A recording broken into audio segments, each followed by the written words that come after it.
جب بہت زیادہ اس نے اصرار کیا تو اس نے کہا کہ دیکھو، بچپن میں ایک جگہ تقریر میں گیا تھا، وہاں پر مولوی صاحب نے تقریر کرتے ہوئے بتایا تھا کہ جو کام خالص اللہ کے لیے کیا جائے تو اس کام پر اللہ تبارک و تعالی بدلہ عطا فرماتے ہیں، اور وہ کام اللہ ہی کے لیے کہا جاتا ہے، اور جو کام کسی دوسرے مقصد کے لیے کیا جائے وہ اللہ کے لیے نہیں ہوتا، اس میں کیا ہے، اخلاص نہیں رہتا۔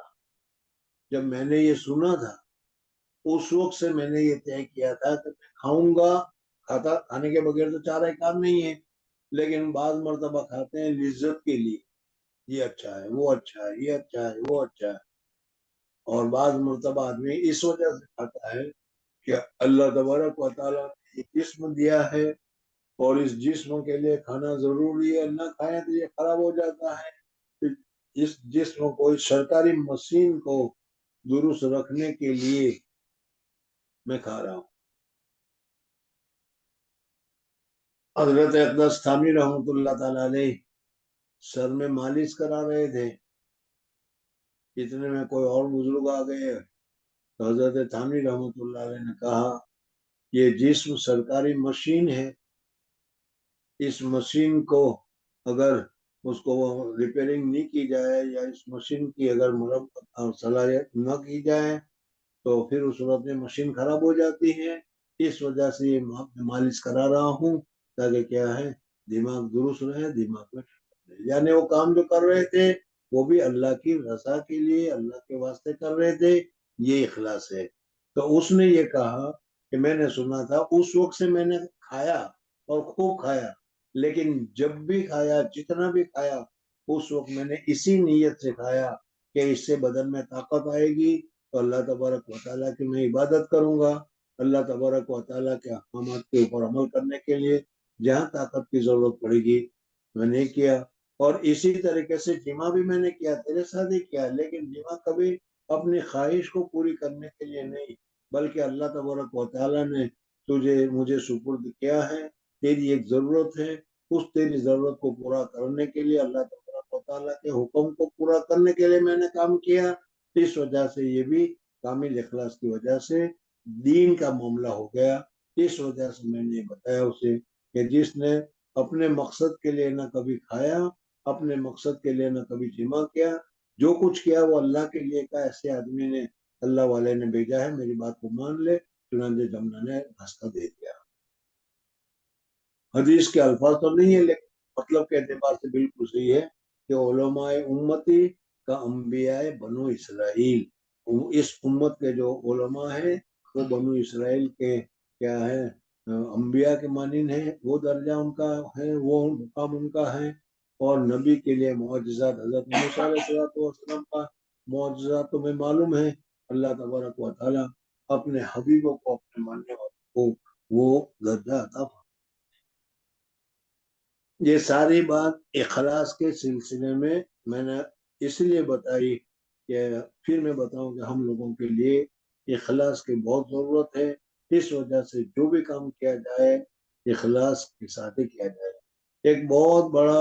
واقعہ ہے حضرت شیخ نور اللہ مرکزہ کا، جو اخلاص کے سلسلے میں فرمایا گیا ہے، وہ بھی بہت ہی عمدہ ہے اور وہ بہت ہی سمجھنے کا ہے، لیکن وقت ختم ہو رہا ہے۔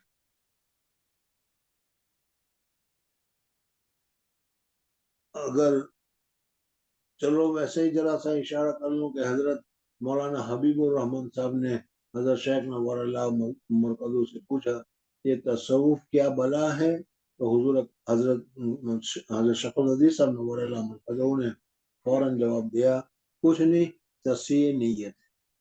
یعنی ذکر، اذکار وغیرہ، مجاہدہ وغیرہ، یہ جو سب کرایا جاتا ہے، ان سب کا مقصد یہی ہے کہ ہم جو کام کریں اللہ کے واسطے کریں، اخلاص کے ساتھ کریں، نماز پڑھے تو اخلاص کے ساتھ، ذکر کرے تو اخلاص کے ساتھ، کوئی بات کرے تو اللہ کو راضی کرنے کے لیے، بہرحال یہ تصحیح نیت ہے۔ تو گویا کہ سارا تصوف یہ اس اخلاص میں آتا۔ ابھی حدیث جبریل آئے گی، اس میں شاید تفصیل کے ساتھ میں بتاؤں گا، یہاں تم کو ذرا سا بتا دیا، آگے چلو۔ یقول سمیت رسول اللہ صلی اللہ علیہ وسلم یقول انما الاعمال بالنیات وانما لامرئ ما نوى، اور ہر ایک آدمی کے لیے وہ ہے جو اس نے نیت کی، جیسی نیت کرو گے ویسا ہوگا ثواب۔ اچھے سے اچھا کام ہے لیکن تمہاری نیت خراب ہے تو اس نیت کے خراب ہونے کی وجہ سے وہ کام پر ثواب نہیں ملے گا، جس کے واقعات میں نبی تمہارے سامنے ذکر کیے۔ فمن کانت ہجرتہ الی دنیا یصیبھا، جس کی ہجرت ہو دنیا کی طرف، دنیا کسے دنوں کے معنی میں ہے، قریب کے معنی میں، تو چونکہ یہ قیامت کے بہت ہی قریب ہے اس وجہ سے اس کو دنیا کہا گیا، یا دنیا دنوں سے ہے، اس کے معنی آتے خسیس اور کمینے کی، اور اس میں جو کچھ ہے وہ آخرت کے مقابلے میں بہت ہی رذیل، بہت ہی کمینہ، بہت ہی خراب ہے، اس وجہ سے اس کو دنیا کو دنیا سے تعبیر کیا گیا۔ دنیا کیا ہے؟ چشت دنیا از خدا غافل گزر، آدمی کو اپنے محسن حقیقی جس نے پیدا کیا ہے، جس نے یہ ساری نعمتیں دی ہے، اس کی طرف مکمل طور پر متوجہ رہنا چاہیے، مستقلاً طور پر اللہ تبارک و تعالیٰ کی یاد اور اللہ تبارک و تعالیٰ کا دھیان، اور جو بھی کام کرے اس کو راضی کرنے کے لیے کرنا چاہیے، لیکن نفس اور شیطان جو اس کے ساتھ لگا ہوا ہے وہ اس سے ہٹا دیتا ہے۔ اس چیز کی طرف اللہ کی طرف متوجہ کرنے کے لیے یہ سارے کے سارے مجاہدہ وغیرہ کیے جاتے ہیں، اس وجہ سے یہ تصوف بہت زیادہ ضروری ہے، اور اسی کے ذریعے سے نیت حاصل ہوتی ہے۔ تو وہی فرماتے ہیں کہ چشت دنیا از خدا غافل بودن، اللہ تبارک و تعالیٰ سے غافل ہو جانا یہ دنیا ہے۔ اگر پیسے آ گئی اور پیسے کی وجہ سے اللہ سے غافل ہو گئے تو یہ دنیا ہے۔ بیوی آ گئی اور بیوی کی وجہ سے دنیا سے غافل ہو گئے، دنیا اللہ سے غافل ہو گئے تو یہ بیوی بھی دنیا ہے۔ بچے پیدا ہوئے اور بچے کے رضا کے لیے، بچے کو خوش کرنے کے لیے ناجائز چیزیں بھی لا کر اس کو دے دی تاکہ بچہ خوش ہو جائے اور اللہ ناراض ہو جائے، تو یہ بھی دنیا ہے۔ تو اس صورت میں یہ دنیا ہوگی۔ بہرحال دنیا یہ قریب کے معنی میں ہے یا دنوں کیا ہے برائی کے معنی میں، دونوں معنی کے اعتبار سے یہاں پر اس کو ذکر کیا۔ فقال رسول اللہ صلی اللہ او ومن کانت ہجرتہ الی دنیا یصیبھا، اس کو حاصل کریں، او الی امرأۃ ینکحھا، یا عورت کے ساتھ نکاح کریں۔ نکاح کرنے کے لیے اگر کوئی آدمی، ہجرت کا کام ہے، بڑا ثواب کا کام ہے، بڑی اونچی چیز ہے، اور ہجرت کا درجہ بھی بہت بڑا ہے۔ حضور صلی اللہ علیہ وسلم کے زمانے میں فتح مکہ سے پہلے ہجرت کرنا فرض تھا، لازم تھا، ضروری تھا۔ فتح مکہ کے بعد ہجرت ختم ہو گئی، لیکن آج بھی اگر کوئی آدمی کسی جگہ پر دین کا کام نہیں کر رہا، دین کا کام نہیں ہونے دے رہے، اس وجہ سے اگر وہ ہجرت کر رہا ہے تو ہجرت کرنا درست ہے۔ ہجرت ایک تو حقیقی ہجرت ہے اور ایک ہے حکمی ہجرت۔ حقیقی ہجرت آج بھی باقی ہے۔ ہجرت کے معنی آتے ہیں ایک جگہ کو چھوڑ کر دوسری جگہ جانا، ایک حالت کو چھوڑ کر دوسری حالت کو پیدا کرنا، یہ سارا اسی میں داخل ہے۔ حضور اقدس صلی اللہ علیہ وسلم جہاد کر کے تشریف لائے، رجعنا من الجہاد الاصغر الى جہاد الاکبر، تو جہاد کرنے کو جہاد اصغر قرار دیا، اور برے اخلاق، بری عادت، بری چیزیں اور برائی جو اپنے اندر ہے، اس برائی کو دور کرنے کے لیے کوشش کرنا، محنت کرنا، اس کو جہاد اکبر سے تعبیر کیا گیا۔ اس وجہ سے ہمارے اندر جو برائی ہے، کبر ہے، عجب ہے، خود پسندی ہے، غیبت ہے اور جھوٹ ہے، اور اس قسم کی جو دوسری چیزیں ہیں، بری عادتیں ہیں، اس بری عادت کو چھوڑ کر اچھے اخلاق کو، اچھی عادت کو حاصل کرنا، یہ بھی ایک قسم کی ہجرت ہے۔ تو اس وجہ سے حضور اکرم صلی اللہ علیہ وسلم نے فرمایا ومن کانت ہجرتہ الی دنیا یصیبھا او الی امرأۃ ینکحھا فہجرتہ ما ہاجر الیہ، تو اس صورت میں اس کو جس مقصد کے لیے اس نے ہجرت کیا ہے وہی اس کو ملے گا۔ شرعی ہجرت جس کو کہتے ہیں